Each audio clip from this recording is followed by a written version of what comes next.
Kingdom Revival Outreach ni huduma iliyojikita katika kuleta uamsho wa ufalme wa Mungu katika kila nyanja ya maisha. Tumetumwa kuamsha watu kuishi katika uzima wa Mungu, yani Zoe. Kama Yohana 10:10 inavyosema, nalikuja ili wawe na uzima kisha wawe nao tele. Hivyo tunaamini katika maisha ya ushindi, yani ya kifalme, dhidi ya dhambi, magonjwa, umasikini na kila uchafu wa dunia hii, kwa jina la Yesu Kristo, ikiongozwa na watumishi wa Mungu Sefoni na Agnes Sospita. Kingdom Revival Outreach ni chombo cha uamsho mkubwa wa Roho Mtakatifu hapa duniani. Miongoni mwa utakayojifunza katika somo hili: mwito ni nini? Calling. Mwito ni kitendo cha kumtaka mtu kuwa mahali fulani pale alipokuwa kwenda sehemu nyingine. Kwa hiyo ni mwito. Mwito ni kitendo cha kuwa sehemu nyingine, au ni kitendo cha kutakiwa kuwa sehemu nyingine mbali na sehemu uliopo. Kwa mfano, karibu. Bwana Yesu Kristo asifiwe. Tunamtukuza mfalme wa amani, Mungu mwenye nguvu, Bwana wetu Yesu Kristo, kwa neema yake aliyotupa. Karibu katika somo letu zuri. Tunaenda kujifunza kuhusu washirika wa mwito wa mbinguni, au washirika wa mwito wa mbinguni. Amen. The partakers of heavenly calling. The partakers of heavenly calling. Tutakuwa na sehemu kadhaa za somo hili. Sehemu ya kwanza ya somo hili tutaenda kuangalia mambo machache na tutamalizia na sehemu nyingine ya somo hili. Amen. Partakers of heavenly calling, washirika wa mwito. Mwito ni nini? Calling. Mwito ni kitendo cha kumtaka mtu kuwa mahali fulani, cha kuhama kutoka pale alipokuwa kwenda sehemu nyingine. Kwa hiyo ni mwito. Mwito ni kitendo cha kuwa sehemu nyingine, au ni kitendo cha kutakiwa kuwa sehemu nyingine mbali na sehemu uliopo. Kwa mfano, mimi hapa niko hapa, nikakwambia njoo kwangu brother Frani, njoo kwangu brother John, njoo kwangu. Maana yake unatoka hapo ulipo, unakuja hapa kwangu. Maana yake ni kitendo kitakacho kufanya uame nafasi, uame position, uame nafasi uliokuwepo, au uame mahali ulipokuwepo kwenda mahali pengine. Kwa hiyo Biblia inasema sisi ni washirika au ni washiriki wa mwito wa mbinguni. Haleluya. Kuokoka sio dini fulani. Kuokoka sio kuacha matendo mabaya na kuwa na matendo mazuri. It's more than that. Ni zaidi ya hapo. Kuokoka ni kuhamishwa kutoka ufalme wa giza kuingia ufalme wa Mungu, kuingia ufalme wa nuru. Ukisoma kitabu cha Wakolosai sura ya 1 mstari wa 13, Wakolosai sura ya 1 mstari wa 13, Biblia inasema, naye alituokoa katika nguvu za giza, akatuhamisha na kutuingiza katika ufalme wa mwana wa pendo lake, ambaye katika yeye tuna ukombozi, yaani msamaha wa dhambi. Narudia tena, naye alituokoa katika nguvu za giza, akatuhamisha na kutuingiza katika ufalme wa mwana wa pendo lake, ambaye katika yeye tuna ukombozi, yaani msamaha wa dhambi.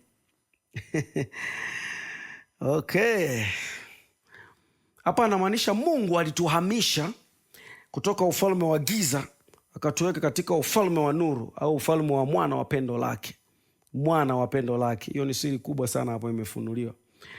Ambamo ndani yake, ndani ya huo ufalme tuna ukombozi, yaani msamaha wa dhambi. Hilo neno msamaha wa dhambi ni ondoleo la dhambi, remission of sin. Remission of sin. Manake ndani ya ufalme wa Mungu, mahali tulipohamishiwa, dhambi haipo, yani iliondolewa, haipo. Kwa sababu dhambi ilishia msalabani. Yesu alivyokufa, alikufa kama dhambi. Kusoma kitabu cha Wakorinto wa pili sura ya 5 mstari wa 21. Wakorinto wa pili sura ya 5 mstari wa 21. Biblia inasema hivi, yeye asiyejua dhambi alimfanya kuwa dhambi ili sisi tupate kuwa haki ya Mungu. Kwa Yesu Kristo hakufa kama mtu mzuri pale msalabani. Alifanyika dhambi. Sio tu kwamba Yesu alibeba dhambi, no. Yeye alifanyika dhambi, yani alifanyika ile nguvu yenyewe inayosababisha watu watende matendo fulani ambayo tunaita dhambi. Yesu ndo alifanyika ile nguvu yenyewe, yani Yesu ndo alifanyika ule uzinzi, the essence of adultery, yani Yesu alifanyika ule uzinzi wenyewe, Yesu alifanyika ule uongo wenyewe, yani Yesu alifanyika kile kitu ambacho ni dhambi yenyewe, ile essence, ile nguvu ya dhambi, Yesu ndo alifanyika hiyo. Sasa Biblia inasema alimfanya yeye asiyejua dhambi, alimfanya kuwa dhambi ili sisi tupate kuwa haki ya Mungu. Kwa hiyo kulitokea substitution pale msalabani, au kwenye kuzaliwa mara ya pili. Maana yake dhambi alivyogongombelewa msalabani, dhambi ikafika mwisho. Kwa hiyo Yesu alivyofufuka, alifufuka kama kiumbe kipya. Narudia tena, Yesu alikufa kama dhambi. Wakorinto wa pili,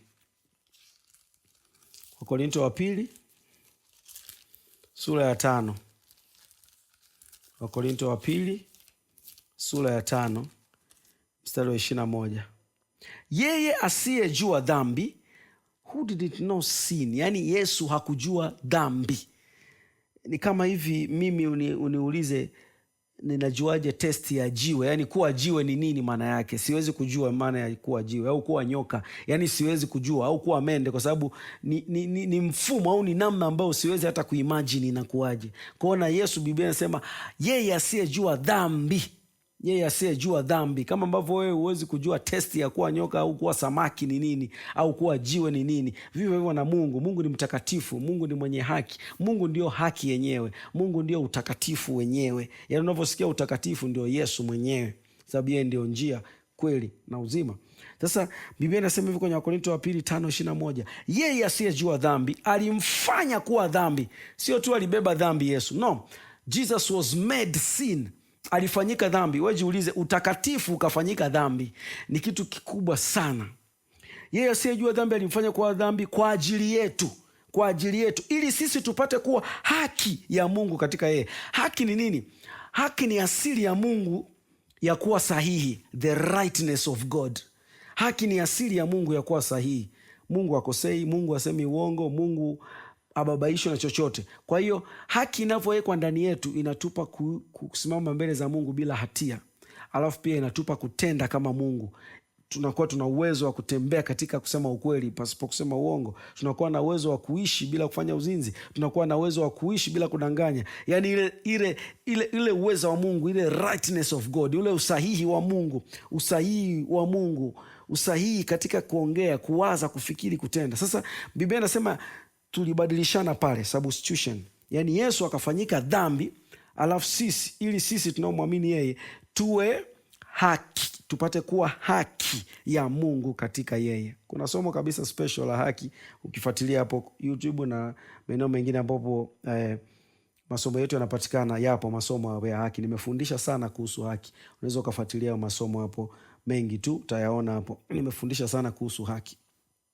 Sasa kwa nini nafundisha hivi? Ni kwa sababu Yesu alikuja kubeba uwanadamu ili sisi tuingie katika uungu. Sasa mwito, somo letu linasema washirika wa mwito wa mbinguni, the partakers of heavenly calling. Mwito wa mbinguni ni mwito gani? Nimesema mwito ni kuhamishwa kutoka state moja, kutoka nafasi moja kwenda nyingine, au kutoka mahali fulani kwenda mahali pengine.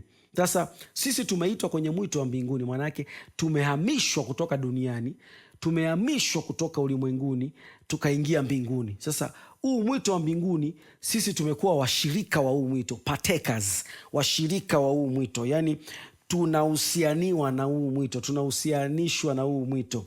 Sisi sasa hivi tuko ni wananchi wa huu mwito wa mbinguni, mwito wa mbinguni, mwito wa mbinguni, mwito wa mbinguni. Ndio maana Yesu akawafundisha maombi akasema, semeni Baba yetu uliye mbinguni, jina lako litukuzwe, ufalme wako uje, mapenzi yako yatimizwe hapa duniani kama huko mbinguni. Manake nini?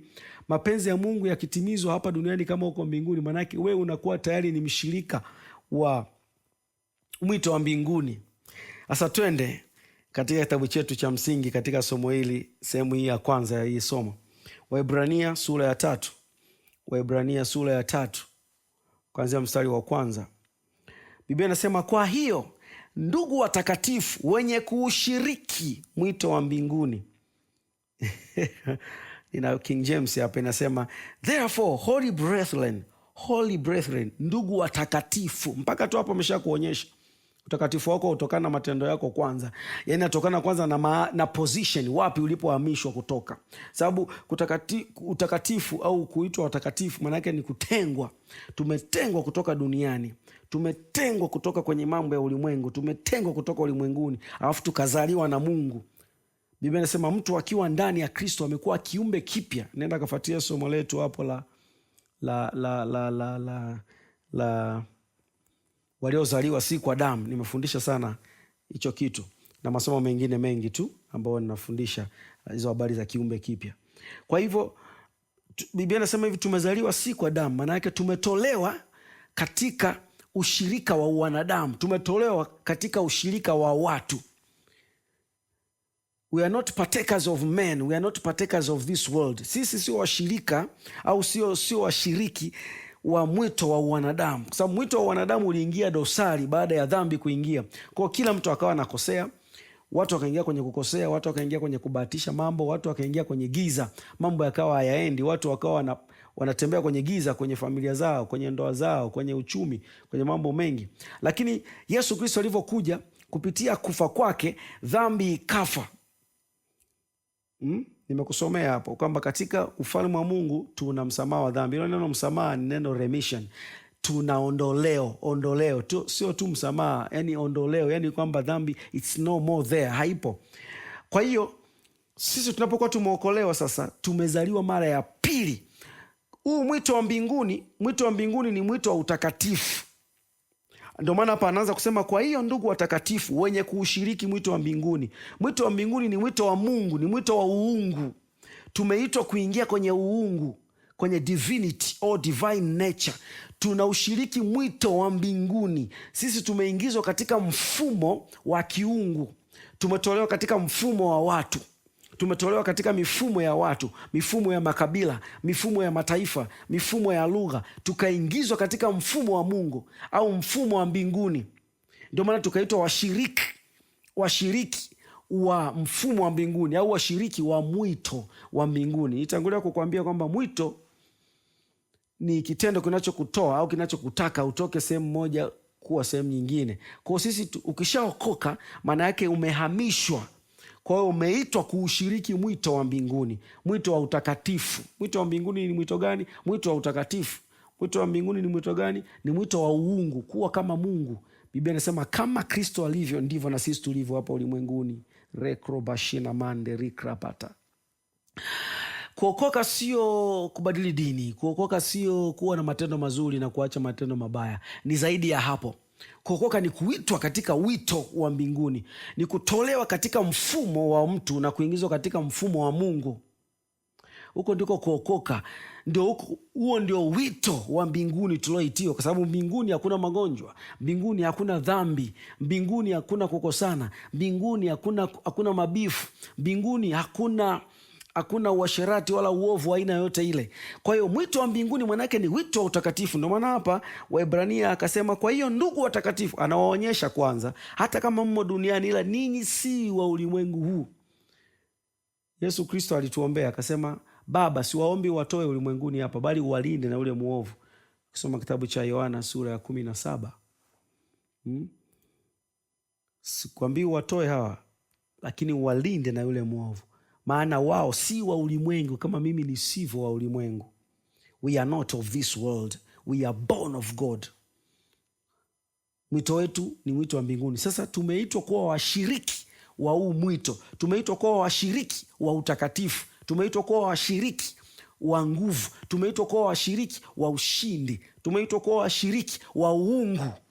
Uungu maana yake ni mfumo wa kutokushindwa. Kama ambavyo Mungu hasemi uongo, kama ambavyo Mungu hadanganyi, kama ambavyo Mungu hashindwi, kama ambavyo Mungu haogopi, vivyo hivyo na sisi tumeitwa kwenye huo mwito. Sasa mwito wa mbinguni, mwito wa mbinguni. Tumekuwa washirika wa kutokusema uongo, tumekuwa washirika wa kutokukosea, tumekuwa washirika wa kutokuanguka dhambini, tumekuwa washiriki wa ushindi, yani vile Mungu alivyo na sisi tumeitwa kushiriki hivyo. Haleluya. Pale uliposema mimi ni mshiriki wa tabia ya uungu, mimi ni mshiriki wa mwito wa mbinguni, nakataa kuishi kama mwanadamu, Nakataa kuishi kama kabila langu. Nakataa kuishi katika mifumo ya taifa hili la dunia. Nakataa kuishi katika mifumo hiyo. Mimi ni taifa teule. Haleluya. Sasa nataka nikuonyeshe kitu kikubwa hapa. Ukisoma kitabu cha Waebrania, hiyo tumesoma Waebrania sura ya 3. Lakini ukianzia sura ya 2, itasoma vizuri ili nikuje kuonyeshe, kwa sababu sura ya 3 inaanza na neno kwa hiyo. Sasa amnaga sentensi inayoanza na kwa hiyo. Ukikuta sentensi imeanza kwa hiyo, ujue huko juu kuna kitu alitoka anakiongea vizuri. Alitoka anakiongea, ndio maana akaanza na kwa hiyo. Kwa mfano kama unapiga story na mtu, mnaongea, mnafanya mazungumzo, aweze kuanza kwa hiyo. Sasa mtakuwa mnaongea kitu, alafu baadaye akisema kwa hiyo, maana yake anaunganisha kile mlichokuwa mnaongea huku na kile ambacho ataenda kukiongea huku mbele. Kwa sasa nitasoma waraka wa Waebrania sura ya 2 kuanzia mstari wa 1. Kwa hiyo imetupasa kuyaangalia zaidi hayo yaliyosikiwa. Na hapa ameanza na kwa hiyo unaweza kuanzia Waebrania sura ya 1 mstari wa 2. Maana ikiwa lile neno lililonenwa na malaika lilikuwa imara, na kila kosa na uasi ulipata ujira wa haki, sisi je, tutapataje kupona tusipojali wokovu mkuu namna hii, ambao kwanza ulinenwa na Bwana kisha ukathibitika kwetu na wale waliosikia? Umeona, tutapataje kupona tusipojali wokovu mkuu namna hii, ambao kwanza ulinenwa na Bwana na kisha ukathibitika kwetu na wale waliosikia. Mungu naye akishuhudu pamoja nao kwa ishara na ajabu na nguvu za namna nyingi, na kwa mgawanyo wa Roho Mtakatifu, kama alivyonena mwenyewe, maana hakuweka chini ya mamlaka ulimwengu ule ujao tunaounena, ila mtu mmoja ameshuhudia hivi mahali fulani akisema, mwanadamu ni nani hata umkumbuke?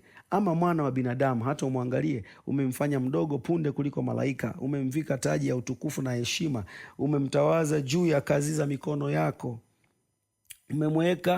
umeweka vitu vyote chini ya nyayo zake. Kwa maana katika kuweka vitu vyote chini yake hakusaza kitu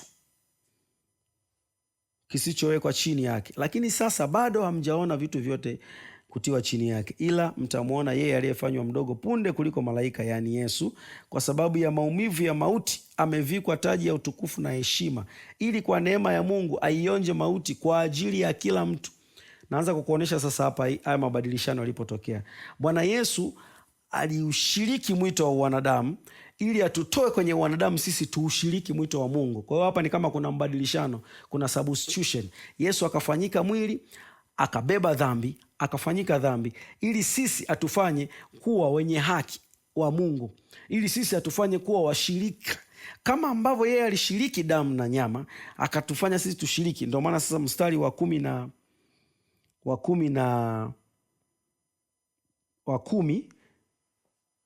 waraka wa Waebrania sura ya 2 mstari wa 10, mstari wa 9 anasema alishiriki, aionja mauti kwa ajili ya kila mtu. Mstari wa 10, kwa kuwa ilimpasa yeye ambaye kwa ajili yake na kwa njia yake vitu vyote vimekuwapo, akileta wana wengi waufikiria utukufu. Maona sasa. Kwa hiyo huu mwito wa mbinguni ni mwito wa utukufu.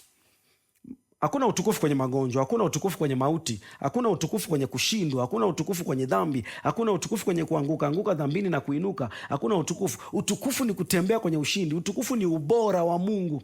Utukufu ni nguvu za Mungu. Utukufu ni ile excellence. Utukufu ni ubora wa kiungu, ni ule uzuri, ni ile beauty. Huo ndio utukufu wa Mungu.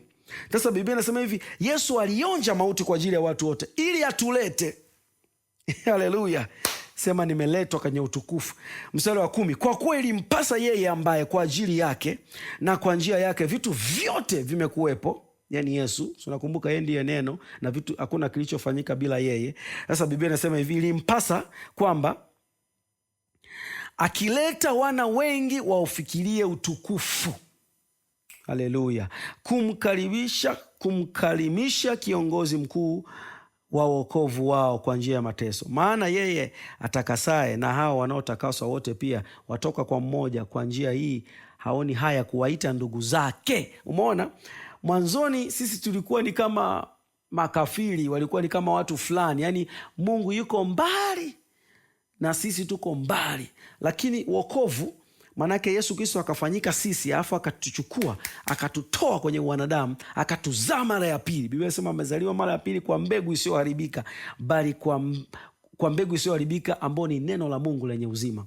Maana yake Mungu kupitia Yesu Kristo Bwana wetu alituzaa mara ya pili, akatutoa kwenye mifumo ya watu, akatusababisha tuweze kuparticipate, tuweze kuingia katika mfumo wa uungu, tuweze kuushiriki utukufu wake, tuweze kuushiriki uungu wake. Kwa hiyo wewe umetukuzwa. Ukisoma kitabu cha Warumi sura ya 8 anasema wale waliochagua tangu mwanzo, wale waliowajua tangu mwanzo akawachagua, akawaita. Mwona, alafu Biblia inasema akawatukuza. Kwa hiyo usijiite kama ambaye hujatukuka. Umetukuzwa pamoja na Kristo. Kuna watu wanasema unajua hatushai utukufu na Mungu. No, kimaandiko sio sahihi. Inaweza ikawa ni lugha fulani ya kunyenyekea, lakini kimaandiko sisi tunashare utukufu na Mungu kwa sababu sisi Kristo ametutukuza, ametuleta kwenye utukufu wa Mungu. Okay, kuna nafasi ya Mungu kama Mungu, tutampa sifa zake, tutampa, wanasema Waswahili, maua yake, yani tutampa sifa zake na kila kitu. Lakini issue ya kushare utukufu sisi na yeye, tayari ameshatuita kushare utukufu. Sisi tumeshare. Ndio maana maandiko yote hasa kwenye Agano Jipya yanakuonyesha namna gani ambavyo wewe umeletwa. Kwa hapa mstari wa 10 wa Ibrania 2:10, kwa kuwa ilimpasa yeye ambaye kwa ajili yake na kwa njia yake vitu vyote vimekuwa, akileta wana wengi waufikirie utukufu, waparticipate. Kiingereza kinasema to make the captain of their salvation perfect through sufferings. Mwana hapa anasema and by whom are all things, in bringing many sons unto glory. In bringing many sons unto glory, we have brought unto glory. Tumeletwa kwenye utukufu. Sasa hivi sisi tunatembea kwenye utukufu. Ndio maana Paulo akasema, akaombaje yale maombi, Baba wa utukufu, kwenye kitabu cha Waefeso, awajaze ninyi roho ya hekima. Umeona, katika kumjua yeye, hekima na ufunuo katika kumjua yeye. Haleluya. Baba wa utukufu, maana yake sisi utukufu ndio utukufu wenyewe. Sisi ndio utukufu wa Mungu. Sisi tumewekwa kushare utukufu, lakini pia sisi wenyewe ni utukufu wa Mungu hapa duniani. Haleluya. Kitabu cha Petro kinafunua pia, tutasoma baadaye, kwamba tumeitwa kwenye utukufu. Kwa hiyo mwito wa mbinguni ni mwito wa utukufu. Utukufu ni nini? Utukufu ni ubora wa Mungu. Utukufu ni nini? Utukufu ni ule uweza wa kiungu, ni ule uzuri wa kiungu. Tumeitwa kwenye huo mwito wa utukufu. Haleluya, haleluya, haleluya, haleluya. Sema nimeitwa kwenye wito wa utukufu, nimeitwa kwenye wito wa uungu, nimeitwa kwenye wito wa utakatifu. Nakataa kutembea kinyonge katika jina la Yesu. Mimi ni mshiriki wa mwito wa mbinguni. Kwa mwito wa mbinguni ni nini? Ni mwito wa utukufu. Mwito wa mbinguni nini? Ni mwito wa nguvu. Mwito wa mbinguni nini? Mwito wa utakatifu. Ndio maana hapa mstari, sasa tuendelee, mstari wa 12 akisema nitayahubiri jina lako kwa ndugu zangu. Kwa hiyo Yesu Kristo, nilikuwa naelezea kwamba zamani ilikuwa Mungu ni mtakatifu sana, yuko mbali sana, hana ushirika na wadhambi, hana ushirika na hao ambao ni kama mavi mbele zake, kwa sababu Mungu hapatani na dhambi. Lakini ilibidi Yesu afanyike dhambi ili atulete sisi kuwa haki ya Mungu, atulete sisi kwenye mwito wa kuonekana ni ndugu zake. Sasa hivi Biblia inasema haoni haya kutuita ndugu zake. We mwenyewe ni shahidi. Mtu akiwa ni mbaya ni nini, unakataa kujiassociate naye, unakataa kusema kwamba huyu ni ndugu yako. Wengine wamekanwa hata na ndugu zao. Kwa sababu gani? Ya matendo yao. Sasa hiyo ilikuwa ni ndogo, kwa Mungu ni kubwa zaidi. Ilikuwa kwa sababu Mungu ni mtakatifu sana, yuko juu sana, na dhambi iko chini sana, na mwanadamu alikuwa amechanganyika na dhambi. Mwanadamu na dhambi walikuwa ni kitu kimoja, kwa sababu dhambi ni asili. Dhambi sio matendo tu, dhambi ni asili. Mara nyingi wanapenda kutoa mfano huu, mbwa anabweka. Kubweka ni matokeo tu ya asili ya mbwa.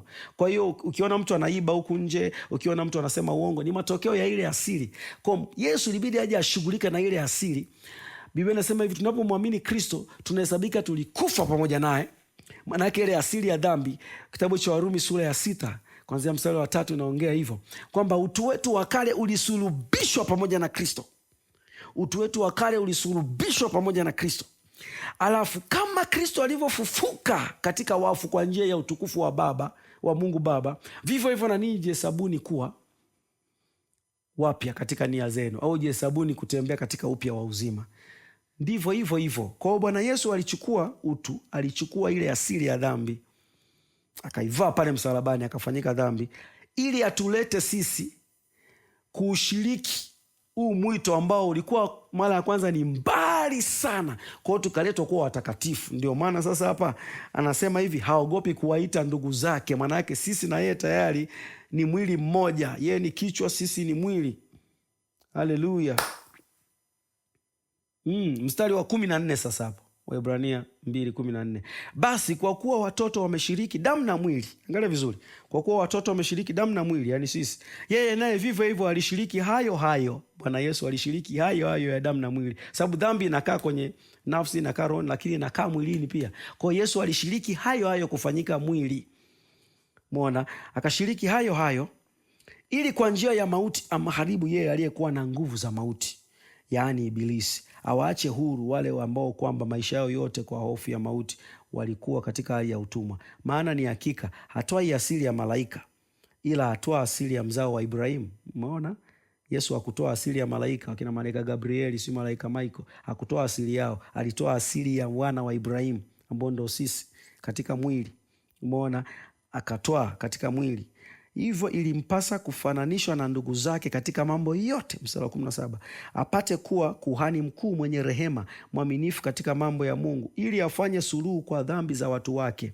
Manake ili aweze kuleta jibu la moja kwa moja. Ndio maana kwa njia ya mauti alishuka kuzimu, akamharibu shetani aliyekuwa na nguvu ya mauti, aliyekuwa na nguvu ya dhambi. Yesu akafanyika dhambi, akaenda kumharibu ili awaache huru, atuache huru sisi ambao tumemwamini sasa. Ndio maana tunakuwa ndugu zake, manake tunaingia katika mahusiano mapya na yeye. Ndio maana hapa sasa sura ya 3 anakuja kusema sasa, kwa hiyo ndugu watakatifu wenye kushiriki mwito wa Mungu, mtafakarini sana mtume na kuhani mkuu wa maungamo yetu Yesu. Haleluya. Kwa hiyo Bwana Yesu alifanyika mwili ili sisi tufanyike wapya katika roho zetu, sababu tulikuwa tumekufa, tumetengana na Mungu. Kwa Kristo akafanyika mwili, akatuita sisi kuingia katika mwito wake, akatuita sisi kuingia katika kushiriki mwito wa mbinguni. Kwa sasa hivi tunaushiriki mwito wa mbinguni. Mwito gani nimeongea? Mwito wa utakatifu, mwito wa utukufu, kutembea katika ubora wa kiungu, ubora katika maongezi yako, ubora katika mawazo yako, ubora katika matendo yako. Hautembei katika utumwa tena wa dhambi, hautembei katika utumwa wa hofu na mashaka, unatembea katika ujasiri wa kiungu. Yani wewe na Mungu ni kitu kimoja. Ndio maana unapokuwa muombaji, unapokuwa mtu wa neno, unapokaa kwenye neno la Mungu, unapoomba, unashangaa ile asili ya Mungu ndani yako inafunuliwa, inaanza kuwa na nguvu sana. Unaanza kujiona kama umeshaweza kila kitu hapa duniani, hakuna kinachokushinda. Ni kwa sababu gani? Uko kwenye ushiriki, au upo kwenye ushirika na Mungu, ule ushirika wa mwito wa mbinguni, ule mwito ulioitiwa tayari.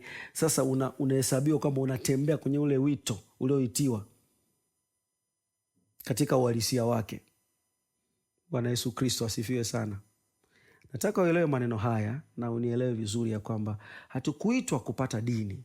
Kuokoka sio kuacha dini fulani na kuingia dini fulani. Kuokoka ni kuitwa katika ushirika wa uungu. Kuokoka ni kuitwa katika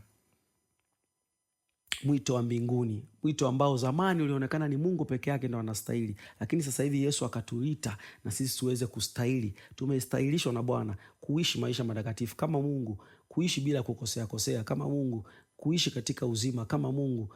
Ndio maana akasema mtaponya wengine, mtafufua wafu, kwa sababu ni Mungu ndio mwenye uwezo wa kufufua. Kwa hiyo tumeitwa kuushiriki mwito wa mbinguni. Kuanzia leo jisemee moyoni, nakataa kutembea kama watu wa dunia hii. Mimi nimeokolewa na Kristo. Mimi ninaushiriki mwito wa mbinguni katika jina la Bwana Yesu. Kama hujaokoka, utaongozwa sala ya toba mwishoni mwa video hii. Kuna maneno yatapita yatakuongoza. Naomba uyafuate maneno hayo upate kumwamini Yesu Kristo awe Bwana na Mwokozi wako. Akutoe kwenye mambo ya utumwa wa dhambi na utumwa wa kila aina. Na kama umekwisha okoka, nataka nikuombee katika jina la Yesu Kristo, na achia neema ya Mungu kwako. Kuanzia leo ukapate kutembea katika uhalisia wa ushiriki wako, uhalisia wa ushiriki wako katika mwito huu wa mbinguni. Macho ya moyo wako yatiwe nuru, ukapate kuona tumaini la mwito huu, ukapate kutembea katika uhalisia wa mwito huu katika jina la Bwana Yesu. Katika jina la Bwana Yesu, shetani ameanguka, hana mamlaka kwako. Wewe na Kristo ni kitu kimoja, wewe na Mungu mmeunganika katika jina la Bwana Yesu Kristo. Ninaachia neema ya Mungu kwako ili uweze kuokoka ili uweze kuwa mwana wa Mungu. Biblia inasema hivi, kwa moyo mtu huamini hata kupata haki. Unaamini nini? Unaamini kufufuka kwa Bwana Yesu Kristo, kwa sababu alivyofufuka kutoka kwa wafu ndio alileta viumbe vipya duniani, alileta uzima mpya. Na unakiri nini? Biblia inasema kwa kinywa mtu ukiri hata kupata wokovu. Unakiri ubwana wa Bwana Yesu. Sasa ili uweze kuokoka, fuatana na misala hii. Sema, Bwana Yesu, ninakupokea sasa, uwe Bwana wangu. Ninaamini kuwa ulifufuka katika wafu kwa nguvu za Mungu, ili mimi niwe mwenye haki, mtakatifu na kiumbe kipya. Asante Bwana Yesu kwa kuniokoa. Asante kwa kuniumba upya. Tangu sasa mimi ni mwana wa Mungu, nina uzima wa milele. Ya kale yote yamepita, tazama yamekuwa mapya. Amen. Kama umekwisha mwamini Bwana Yesu Kristo kuwa Bwana na Mwokozi wa maisha yako, lakini hujapokea kipawa cha Roho Mtakatifu, hujapokea ujazo wa Roho Mtakatifu, mafuriko ya Roho Mtakatifu kwa kithibitisho cha kunena kwa lugha, sasa ni saa yako. Bwana Yesu alisema ya kwamba mtapokea nguvu akisha kuajilia juu yenu Roho Mtakatifu. Sema sala hii kwa imani. Sema, Bwana wangu Yesu Kristo, asante kwa kuniokoa. Wewe ni Bwana wangu. Ninaomba unijaze Roho wako Mtakatifu sasa, kama ulivyosema kuwa ndani yangu kutatoka chemchemi ya maji ya uzima. Ninaomba sasa unijaze ili nitembee kwa ushindi kama mfalme na kuhani hapa duniani. Asante sana Bwana Yesu kwa kunijaza. Ninampokea sasa Roho Mtakatifu. Amen. Anza kunena sasa hiyo lugha mpya Bwana Yesu anayokupa. Pokea bubujiko, utasikia kutokea ndani yako sasa. Hali ya kuomba, usinyamaze, omba tu, fungua kinywa chako, omba. Pokea kipawa cha Roho Mtakatifu, pokea kipawa cha Roho Mtakatifu. Anza kunena kwa hiyo lugha mpya anayokupa Bwana Yesu. Mafuriko ya Roho Mtakatifu yako ndani yako sasa. Kuanzia sasa mito ya maji ya uzima inatiririka ndani yako kwa jina la Bwana Yesu. Amen. Endelea kuomba tu, usiache. Karibu ungane na familia hii ya Kingdom Revival Outreach kwa sadaka yako, maombi, mali, fedha. Tunahubiri Injili mitaani, kwenye vyombo vya habari, mikutano ya Injili, kufikia wasiojiweza katika jamii zetu na wale waliofungwa na madawa ya kulevya, walioachwa, wafungwa na kazi nyingine nyingi za kusababisha ufalme wa Mungu uenee na uamsho wa Roho Mtakatifu kuwa mkubwa kila kona ya Tanzania na dunia nzima. Mungu akubariki sana unaposhiriki